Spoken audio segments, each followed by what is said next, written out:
ইরানের জ্বালানি তেলের গুদামে ইসরায়েলি হামলার পর ঘন কালো মেঘে ছেয়ে গেছে রাজধানী তেহরানের আকাশ।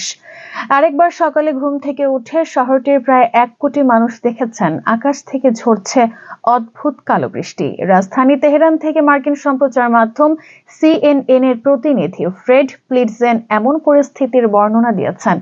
প্লিটজেন বলেন, আপনারা দেখতে পাচ্ছেন এই বৃষ্টির পানি আসলে কালো, মনে হচ্ছে এটি তেলে সিক্ত বা মিশ্রিত।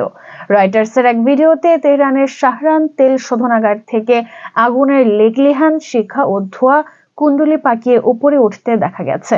এর আগে ইসরায়েলি সামরিক বাহিনী জানিয়েছে শনিবার সন্ধ্যায় তারা তেহরানের এমন কিছু জ্বালানি স্থাপনায় হামলা চালিয়েছে যেখান থেকে সামরিক খাত সহ বিভিন্ন গ্রাহকদের কাছে জ্বালানি সরবরাহ করা হয়।